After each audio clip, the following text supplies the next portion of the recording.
di hari kedua ini seharusnya judulnya adalah mengasihi berarti bersyukur yang kemarin telah dibawakan oleh Kak Esa. Cuman seperti yang Kak Esa juga sudah jelaskan kemarin ada beberapa hal akhirnya kami bertukar dan di sini saya juga mau membahas dulu tentang mengasihi berarti bersyukur. Kebetulan kan saya sedang PPL di sebuah sekolah dan waktu awal untuk memberikan program itu biasanya kami melakukan asesmen kebutuhan siswa. Jadi kita melihat apa saja sih hal-hal yang dibutuhkan oleh siswa supaya bisa membuat program layanan yang sesuai dari bimbingan konseling. Dan ternyata tingkat terendah dari hasil perkembangan itu adalah kurangnya kesadaran siswa untuk mensyukuri nikmat atau kesenangan yang telah diberikan oleh Tuhan, atau dalam artian masih banyak sekali siswa yang di tempat saya praktek mengajar ini yang belum menyadari pentingnya bersyukur. Nah, ketika dilihat dari butir-butir soal-soal yang lain, itu ada kaitannya juga dengan bagaimana mereka berkehidupan sosial gitu. Dan salah satunya adalah berkorban. Nah, sebelum kita lanjut tentang mengasihi itu berarti berkorban, di sini ada sebuah cerita, barangkali ada yang pernah dengar kisah antara seorang raja dan juga seorang petani. Di kisah ini menceritakan ada seorang raja yang sangat jatuh cinta kepada seorang wanita muda yang rendah hati dan dia tinggal di sebuah desa kecil dan miskin di kerajaannya. Nah, raja tersebut ini dikenal sebagai raja yang tidak baik hati. Jadi raja ini tuh bahkan sering mempermalukan orang lain di depan umum. Dan dia pun tidak berpikir panjang untuk menghukum orang apabila orang tersebut tidak sependapat dengan dirinya. Namun, dia merasakan adanya perubahan di dalam dirinya ketika dia bertemu dengan gadis petani ini. Dia merasa bahwa sisi kemanusiaannya yang selama ini tidak terlihat itu mulai perlahan muncul. Dan akhirnya dia berpikir dia ingin menyatakan cintanya kepada petani tersebut. Pertama, dia berpikir punya rencana untuk membawa si gadis petani ini ke kerajaannya. Dan gadis ini akan diberikan jubah yang mewah, diberikan perhiasan-perhiasan yang mahal, dan membuat gadis ini merasa sangat dihormati di kerajaan. Tapi raja ini ragu kalau misalnya dia memperlakukan gadis itu seperti itu, apakah gadis itu akan mencintai dia? Dan akhirnya dia menyadari bahwa kepergiannya ke istana atau karena tugas atau dia membawanya ke istana secara paksa itu tidak bisa menjamin bahwa gadis ini akan menyukai si raja tersebut. Akhirnya raja tersebut membuat rencana kedua. Nah, rencana yang keduanya ini raja ini mau datang ke desa tempat gadis itu bekerja dengan menggunakan kuda yang paling agung. Dia ingin menunjukkan dirinya seorang raja yang memiliki kuasa dan datang ke tempat gadis tersebut untuk mengangkat derajat gadis tersebut di desa itu. Tapi raja tersebut bertanya-tanya lagi, apakah dengan cara seperti itu gadis ini akan mencintainya atau bisa menerima cinta dari raja tersebut? Raja ini masih ragu dengan kedua rencananya itu, kedua pilihan rencananya itu, sampai akhirnya dia memutuskan untuk membuat rencana ketiga, yaitu dia akan uh, meninggalkan kerajaannya dan dia memutuskan untuk turun status menjadi sama dengan gadis tersebut. Dia akan membuat statusnya setara dengan status gadis tersebut dan berpakaian seperti seorang pengemis. Dia menjadi seorang yang berbeda dan dia meninggalkan tahtanya untuk memenangkan cinta gadis yang dicintainya. Nah, dari kisah ini menggambarkan sebuah kebenaran yang agung bahwa kasih sejati itu menuntut sebuah pengorbanan. Raja ini mau mengorbankan kekuasaannya dan tahtanya untuk mendapatkan hati dari gadis yang ia cintai. Kalau misalnya teman-teman orang muda mungkin ada yang pernah mendengar quotes ya, atau kalimat yang mengatakan bahwa cinta sejati ini datang dengan sebuah pengorbanan. Ketika kita sebagai orang muda mungkin ketika mencintai seseorang atau orang tua, seorang suami mencintai istrinya, begitupun sebaliknya, pasti akan ada pengorbanan yang dilakukan untuk menunjukkan rasa cinta tersebut kepada pasangan. Selain dari itu, pengorbanan ini juga luas ya cakupannya, bisa pengorbanan dalam hal perasaan atau pengorbanan dalam hal pencapaian tujuan. Seperti misalkan ketika kita mau mengupgrade diri kita menjadi lebih baik lagi, atau mungkin contohnya kita yang sedang dalam masa pendidikan, kita mau lulus, kita mau menyelesaikan pendidikan, pasti ada sesuatu yang perlu kita korbankan, baik itu mengorbankan waktu kita untuk bersenang-senang atau mengorbankan tenaga kita. Selain itu, pengorbanan juga bisa dikaitkan dengan bagaimana kita menolong orang lain, bagaimana kita melakukan tindakan-tindakan sosial kepada orang-orang lain. Kalau di sini saya mengutip di sebuah website, ada makna dari arti kata pengorbanan. Pengorbanan ini adalah satu tindakan atau kesadaran moral yang tulus dan ikhlas, atau juga bisa diartikan sebagai kerelaan seseorang akan suatu hal yang biasanya ditunjukkan pada seseorang yang mempunyai tujuan atau makna dari tindakannya itu. Biasanya orang yang berkorban, dia tidak akan mengharapkan adanya imbalan dari suatu tindakan atau kerelaan yang dia berikan. Dan di sini kan dikatakan tulus dan ikhlas. Ikhlas ini berarti mereka melakukannya semata-mata karena Tuhan. Orang-orang yang berkorban biasanya adalah orang-orang yang melakukan sesuatu dengan dasar karena menyadari kasih Tuhan, karena bersyukur atas kasih Tuhan yang sudah Tuhan berikan kepada kita. Dan orang-orang yang berkorban itu berpikir bahwa pengorbanan yang sedikit ataupun banyak akan berguna dan berarti sekali untuk orang yang menerima pengorbanan itu. Walau kadang ia harus rela mengorbankan jiwa dan raganya.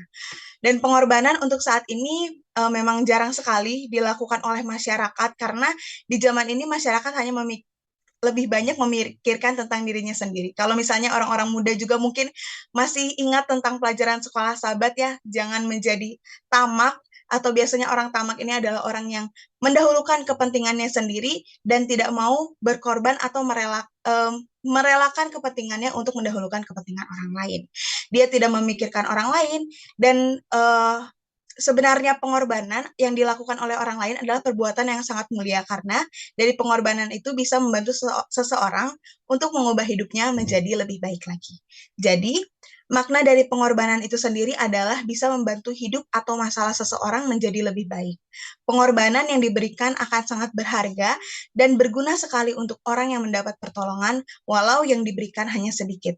Orang-orang yang berkorban akan mendapatkan imbalan atau pahala yang sesuai dari Tuhan atau dari seseorang yang mendapatkan pertolongan tersebut. Jadi pengorbanan itu akan selalu melekat dan terkenang oleh orang yang mendapat pertolongan dari orang-orang di sekelilingnya.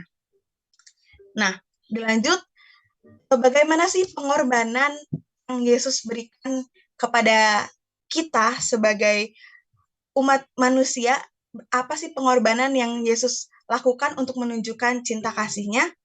Di sini ayat intinya terdapat di 2 Korintus 8 ayat 9. Karena kamu telah mengenal kasih karunia Tuhan kita, Yesus Kristus, bahwa Ia yang oleh karena kamu menjadi miskin, sekalipun Ia kaya, supaya kamu menjadi kaya oleh karena kemiskinannya.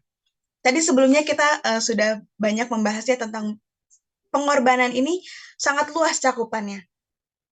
Bisa mengenai cinta atau perasaan, bagaimana menolong orang lain, dan pengorbanan untuk untuk mendapatkan tujuan yang lebih baik yang sedang kita jalani sekarang. Dan di sini Tuhan juga sudah memberikan contoh bagaimana pengorbanan yang Tuhan berikan kepada kita untuk mewujudkan cinta kasih yang Tuhan, kita juga mungkin tahu ya cerita bagaimana Tuhan disalib, salah satu pengorbanan yang paling besar yang Tuhan berikan untuk menyelamatkan kita sebagai umat manusia. Pengorbanan Yesus Kristus. Rasul Paulus yang agung juga menceritakan kisah tentang seorang raja yang rela mengorbankan segalanya untuk mendapatkan kembali cinta rakyatnya. Di dalam suratnya yang kedua kepada jemaat di Korintus, ia menceritakan dalam beberapa kata kisah kasih pengorbanan terbesar yang ia tulis, yaitu pengorbanan Yesus. Karena kamu telah mengenal kasih karunia Tuhan kita, Yesus Kristus, bahwa ia yang oleh karena kamu menjadi miskin sekalipun ia kaya, supaya kamu menjadi kaya oleh karena kemiskinannya. Teman-teman orang muda, ada banyak hal sekali yang dapat kita bicarakan tentang bagaimana kisah kasih dan pengorbanan yang luar biasa yang Yesus berikan dalam kehidupan kita. Namun di sini kita akan membahas dua kebenaran sederhana mengenai pengorbanan Yesus. Yang pertama adalah raja kita adalah seorang yang kaya, dan yang kedua raja kita menjadi miskin. Yang pertama, raja kita adalah orang yang kaya. Seberapa kaya sih raja kita ini? Kalau di sini dikutip dari majalah Forbes menerbitkan ada daftar-daftar orang terkaya di seluruh dunia di tahun 2022. Majalah ini menemukan secara total ada 2.668 miliarder di seluruh dunia. Dan kira-kira teman-teman orang muda tahu nggak sih berapa banyak uang yang dikumpulkan oleh para miliarder ini secara total? Kalau misalnya diperkirakan mungkin kekayaan mereka secara keseluruhan mencapai 12,7 triliun dolar. Atau kalau misalnya kita lihat nolnya itu udah nggak terhitung lagi ya oleh kita.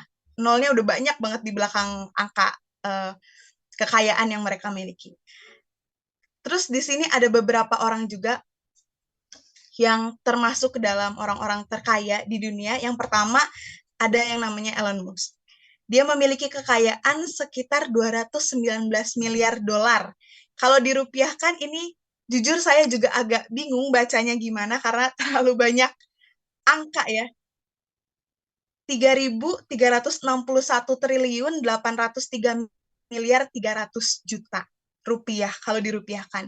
Tentu ini bukan jumlah yang sedikit, bahkan kalau dibilang banyak pun kita tidak bisa membayangkan sepertinya sebanyak apa kekayaan atau harta yang dimiliki oleh Elon Musk ini. Nah, Elon Musk ini adalah seorang produsen dan CEO Tesla. Kalau teman-teman orang muda juga tahu ya mobil Tesla, beliau ini adalah produsen dan CEO-nya. Kemudian pencipta SpaceX. SpaceX ini adalah perusahaan kedirgantaraan yang membuka pintu bagi perjalanan komersial keluar angkasa. Dan beliau menjadi salah satu pendiri PayPal dan juga pemegang saham mayoritas Twitter. Kemudian yang kedua, ada yang namanya Jeff Bezos. Beliau ini merupakan pendiri perusahaan Amazon dan memiliki kekayaan sekitar 171 miliar dolar. Kemudian yang kita tahu juga, kita sering dengar namanya yaitu Bill Gates, pendiri Microsoft dengan kekayaan 129 miliar, dan ada satu lagi yang menjadi orang terkaya di dunia yaitu Warren Buffett dengan kekayaan 118 miliar. Beliau merupakan investor, salah satu investor terbesar di Amerika Serikat. Nah, apakah raja kita memiliki kekayaan seperti orang-orang daftar-daftar orang terkaya di dunia ini? Seberapa kayakah raja kita? Apakah memiliki harta 219 miliar atau lebih dari itu? Dan ternyata Tuhan kita, raja kita, meskipun tadi banyak orang-orang disebutkan di atas memiliki miliaran dolar dan kekayaan mereka ini bisa dikatakan tidak seberapa dibandingkan dengan kekayaan yang dimiliki oleh Raja dan Tuhan kita, Yesus Kristus, yang telah menjadi Raja kita sejak permulaan kekekalan. Teman-teman orang muda, Yesus ini adalah seorang Raja Surgawi yang kaya akan kuasa dan juga kemuliaan. Kita bisa perhatikan apa yang dikatakan di dalam Kolose 1 ayat 16 ketika berbicara kepada orang-orang kudus di Kolose, karena di dalam dialah telah diciptakan segala sesuatu yang ada di surga dan yang ada di bumi, yang kelihatan dan yang tidak kelihatan, baik singgasana maupun kerajaan, baik pemerintah maupun penguasaan, dan segala sesuatu diciptakan oleh Dia dan untuk Dia. Kalau kita lihat semua yang ada di dunia ini, semuanya adalah milik raja kita.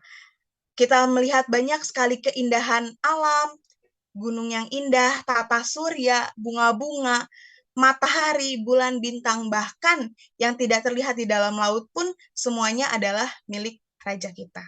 Jadi, raja kita adalah pencipta segala sesuatu. Dia menciptakan alam semesta dan semua galaksi. Dia menciptakan matahari, bulan, dan jutaan bintang.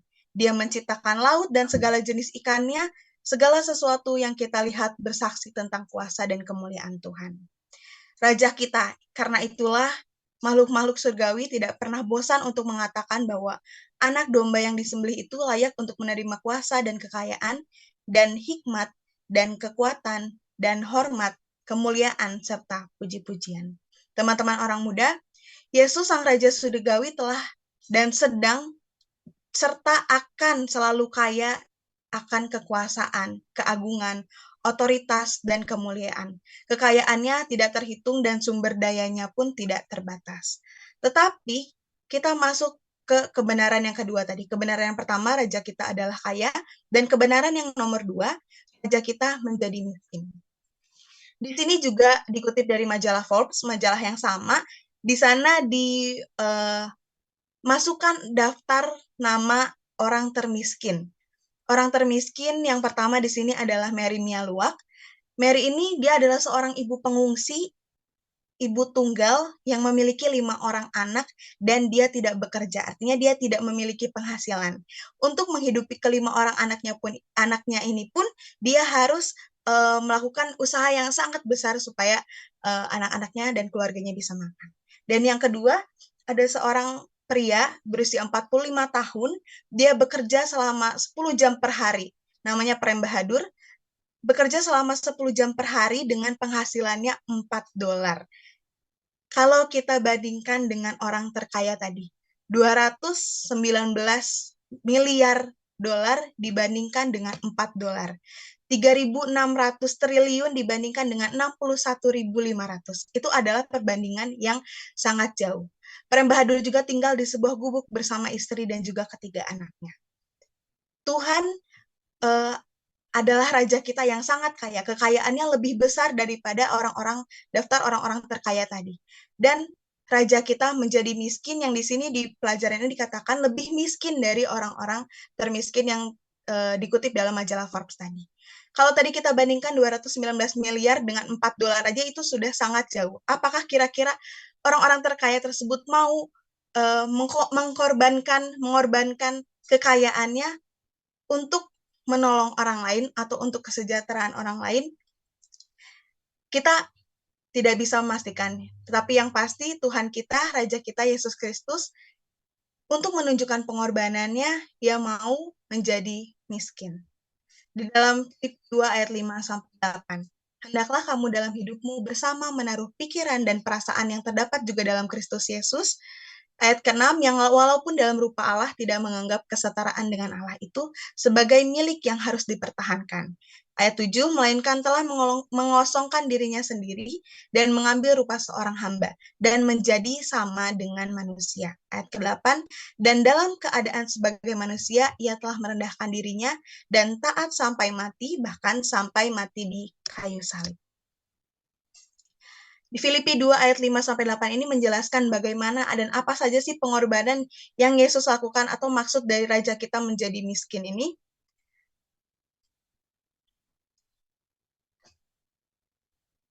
Ada beberapa poin yang saya dapatkan dari ayat tersebut. Yang pertama, raja kita menjadi miskin karena ia meninggalkan penyembahan oleh bala tentara surgawi. Dia meninggalkan itu semua untuk turun ke dunia dan menyelamatkan manusia. Kemudian yang kedua, dia meninggalkan sorak-sorai surgawi untuk sebuah palungan di Bethlehem.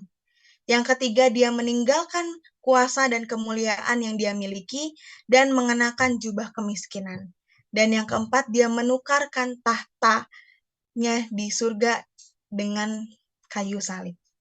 Itulah pengorbanan yang Yesus tunjukkan, bagaimana kasih Yesus sangat besar dalam kehidupan kita, sehingga Yesus mau meninggalkan kekayaan yang dia miliki untuk menyelamatkan kita dengan menjadi miskin. Kenapa Yesus mau melakukan pengorbanan-pengorbanan itu? Apa yang menggerakkan raja kita untuk melakukan pengorbanan seperti itu? Kita bisa renungkan di dalam hati kita masing-masing.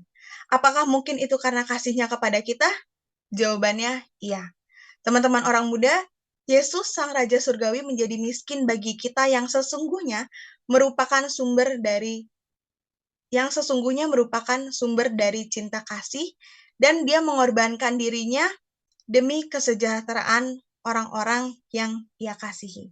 Ini juga menjadi pelajaran bagi kita bahwa ketika kita mau menjadi terang dan menunjukkan rasa syukur kita atas kasih yang telah Tuhan berikan kepada kita, kita juga harus mau berkorban untuk orang lain dengan tujuan atau fokus karena kita mengasihi Tuhan. Sekarang ada lagi pertanyaan yang perlu kita renungkan dalam hati kita. Bagaimanakah kita dapat merespon kasih yang sudah Tuhan berikan dalam wujud pengorbanannya itu? Jawaban terbaik yang dapat kita berikan adalah dengan menyerahkan hidup kita sebagai pengorbanan cinta. Kita harus mengingat bahwa cinta sejati datang dengan pengorbanan. Dan dalam menghadapi pengorbanan besar Raja kita harus bersedia untuk meninggalkan segalanya, mengorbankan segalanya, dan memberikan semuanya karena kasih kita kepadanya. Dan hari ini saya juga mau mengajak teman-teman orang muda sekalian yang mungkin mengingat juga ya beberapa pelajaran-pelajaran yang kita dapatkan di gereja, pelajaran sekolah sahabat kemarin juga mengajarkan kita, mari kita meninggalkan semua hal-hal yang menghambat kita untuk menunjukkan cinta kasih kita kepada Tuhan. Mari kita menerima pengorbanan Tuhan dengan selalu memberikan rasa syukur kita kepada Tuhan dan menunjukkan cinta kasih Tuhan kita juga dengan melakukan pengorbanan kepada orang-orang di sekitar kita. Itulah mungkin pelajaran pada malam hari ini yang bisa saya bawakan. Kiranya Tuhan memberkati kita semua. Terima kasih.